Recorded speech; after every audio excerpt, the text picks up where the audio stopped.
Nothing is more satisfying than being able to save a large amount of money. But what can make it even better is learning how to save that money fast.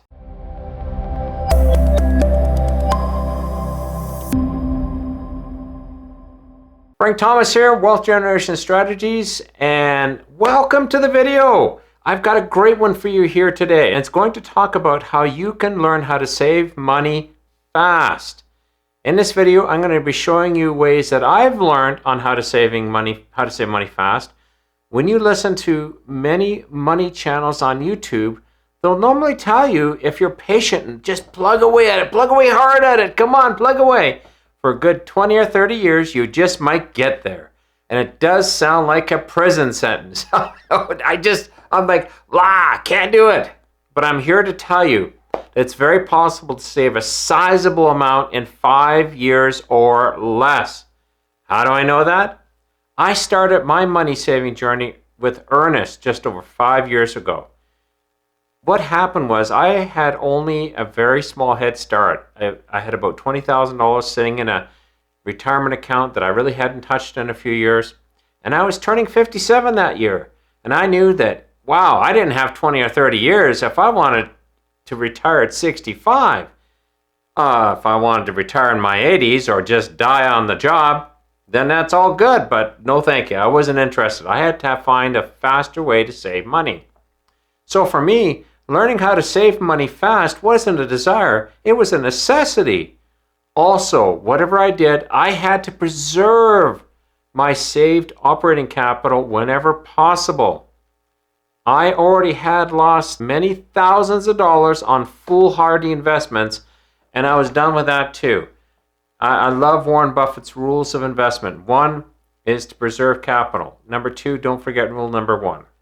So just remember that one. Also, I knew for sure is that I had set a hard stop of working when I hit the age of 65. I might stretch it to 66, but I really wanted it to be 65 because, like I said, one of my biggest fears was working until the day I died. No, thank you. What I'm saying is if I can do it, you can too. Everything I'm showing you today isn't rocket science or money trickery. It's just plain old common sense. You should be able to follow the numbers and make sense of them if you follow along in this video. So let's get started. First point here, start to learn to be a saver. A majority of us learn how at a very early age to become spenders, or a friendlier word is consumers. We need to make a mind shift and learn how to first become savers. This starts with you making you a priority in your expenses. It sounds weird, but it's not. This is done by making the decision to pay yourself first when you get paid. In other words, you're the first bill in your expense list. Right now, your biggest asset is your ability to make time and talents and turn it into cold, hard cash. That is your biggest asset right now, so you need to take advantage of it. If you don't learn to make yourself a priority before paying any other expense, you'll never be able to save money fast. I dare say you'll never be able to save money, period. If you learn how to slice away 10 to 20% of your paycheck and you're going, 20%? How the heck am I doing that? I'm barely making ends meet. Don't worry, in this video I'm going to show you how to do it. But if you're able to slice away 10 to 20% of your paycheck and put that into a separate savings account, initially, it's a great start. If not, invest what you can. I know some people really are stretched, so even saving $100 from each paycheck is better than saving nothing, and I say that with earnest. It might only be $1,200 a year, but that becomes an emergency fund that stops you having to use MasterCard or Mr. Visa when something happens. So start saving whatever you can. Shoot for that 10 to 20% if you can. The trick here is to start to shift your mindset from spending to saving. This stage could take you a good 6 months to a year to figure it out and make it your own. But once you've saved a few $1,000s in the first year, you'll really start to get it. 2, become lean and mean. And I mean mean. While you're performing step 1, you need to become a lot more lean and mean financially. This starts by analyzing your current expenses. Can you reduce or completely eliminate some of your ongoing expenses? Initially, you might think, oh, no, everything I pay for every month I need. But be critical about each and every bill.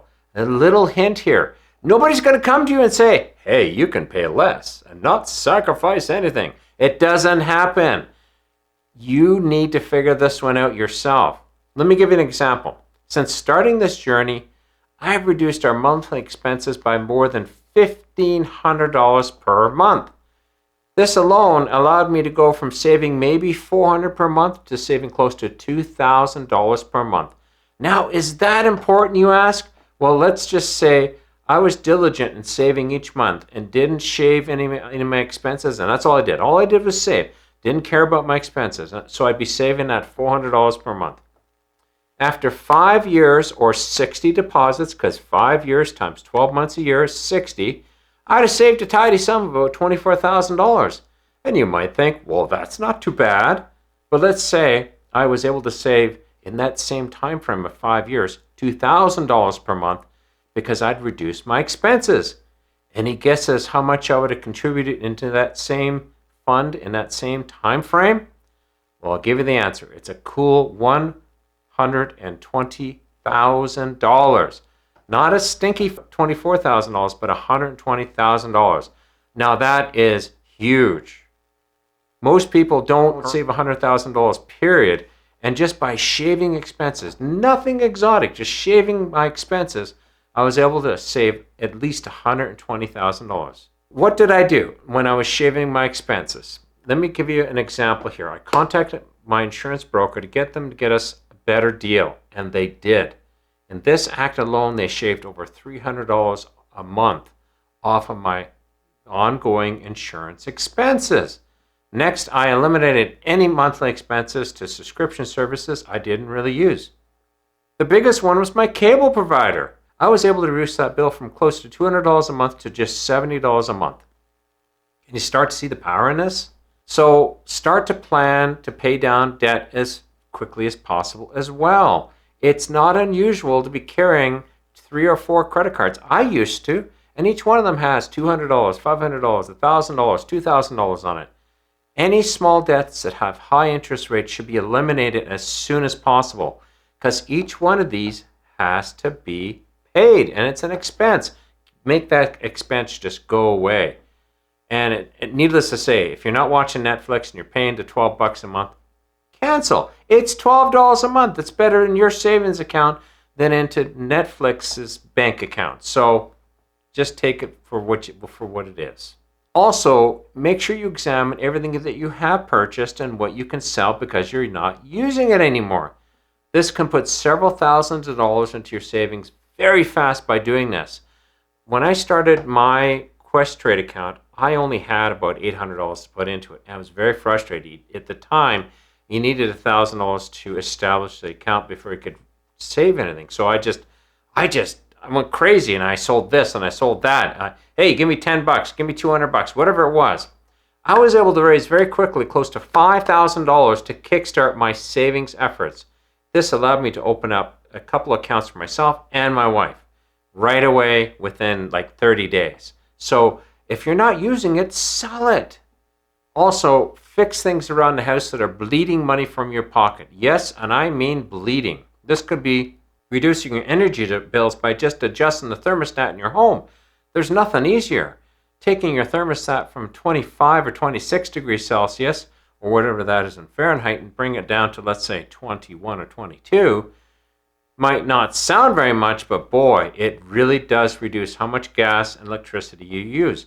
And on the flip side, in the warm weather, use strategies to cool the house down with, the cooler air at nighttime, and only turn your air conditioning on during the day when you really, really need to. Just don't leave it on all the time because, boy, our air conditioner can bleed $10 out of my pocket each and every day, and that is an easy $300 a month in electricity alone.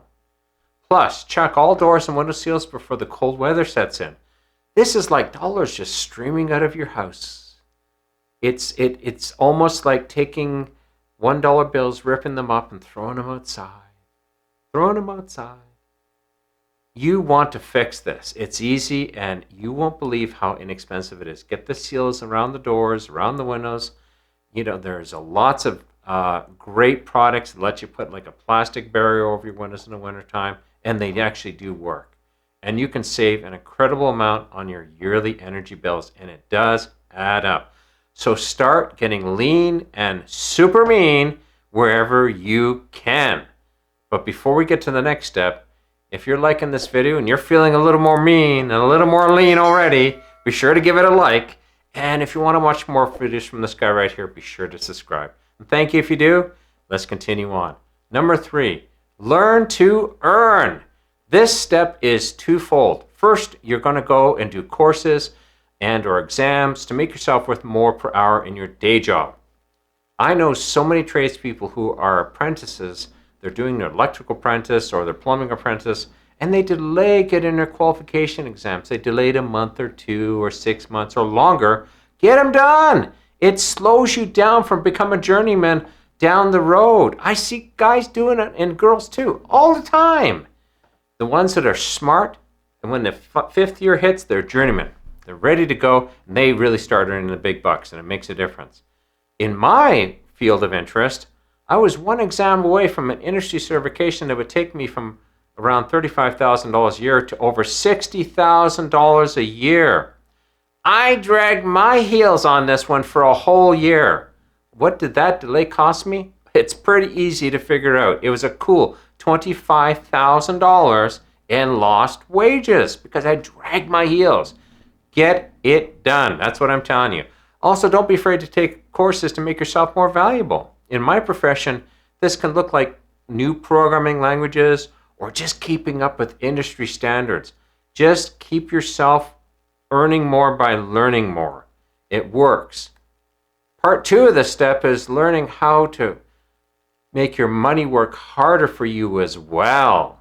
This can include learning new ways to invest. I've just mentioned the word savings several times in this video, and I've been called out on this in a few videos in the past.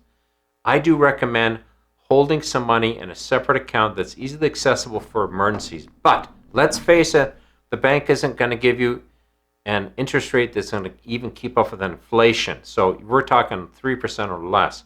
But you need to start learning how to make investments that are going to give you a greater return. So let's start learning about the stock market to start with. Many think that it's risky. Oh, Frank, it's risky. It's too risky. But if you find good stocks from reputable companies that you know, and you know the products that they produce, and you use them on a monthly basis, these could become good starters for long-term investments. Regardless of what you decide, I would look at things like Coca-Cola. Who doesn't drink Coke or Coke products? It's a great investment. Coca-Cola, their stock might only give a 4% rate of return in terms of a dividend, but if you look at the gain in that stock over the years, it's a solid 10% performer.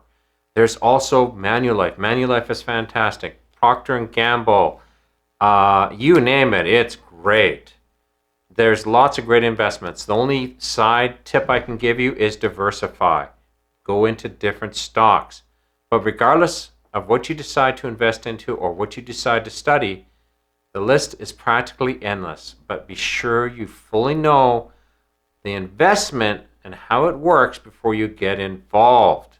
Stocks are relatively easy to get involved in as long as you stick with good blue chip stocks, but other investments could be a lot more risky. Remember Warren Buffett, preserve that capital. Point number 4, monitor and adjust. When I started investing in the stock market, I invested in the stuff like, I'm in Canada, so Bank of Montreal, Toronto Dominion Bank, blue cap stocks in the States, like I love Coca-Cola. I have a lot of Coke stocks, real estate investment trusts and the like. They're called REITs. And it was a little bit of diversification, but also things that I knew that I used. And I did pretty well with most of them. My average return was about 8 to 10% per year. Definitely much better than the bank, but I felt I could do better.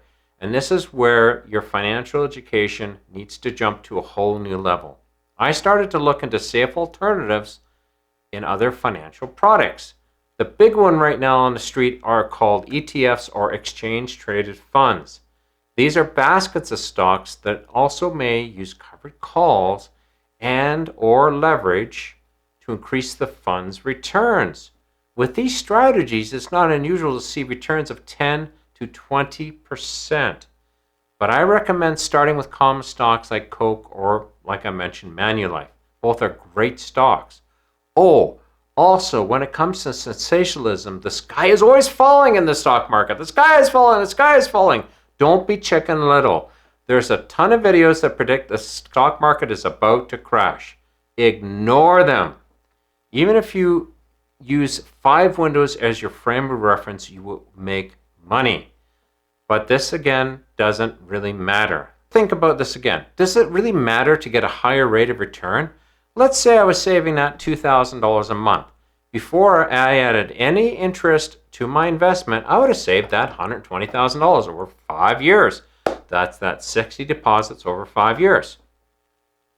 Now, I'm getting a solid 16% return on my portfolio right now, but let's say I stuck with only earning 8%. Let's say I just stuck with the stocks. After 5 years contributing to this account, I would have a grand total of $146,953. Yes, it's not a round number, but between the capital that I put in of $120,000, I'd also have that $26,953 in interest, which is great. But let's say at 16%, because I learned how to invest better, I would have a grand total of not 146,000 and change. I'd have $182,071, which is $62,000 of interest. Much, much, much better. Little secret between you and me, I'd rather take that higher interest rate. But remember, I told you that I was shooting to get this done in less than 10 years, more like 8 in total. That's what I'm shooting for, 8 years. This is going to take another trick, which I'm going to share in a future video. And I'm not trying to hold out on you. I'm just trying to get the deal done. Once I do, I'll describe it to you, and I'll show you how I learned how to do it and how you can do it too. So be sure to subscribe if you want to learn that strategy. What can it mean? It can mean I can double my efforts in my savings in a very short period of time with very little risk. But imagine that you're only 40 and you started this journey earnestly. Could you retire at 50? I truly believe you could, but it's up to you at the end of the day. These are all just little things. Oh, one thing I didn't mention, that there's a ton of bad players out there when it comes to bad investments. But how do you protect yourself from them? In the video that will be showing up on the screen shortly, I cover several easy to master points on how to recognize and avoid bad investments. Be sure to check it out. Otherwise, thank you so much for sharing your time with me today, and I look forward to seeing you get rich fast as well.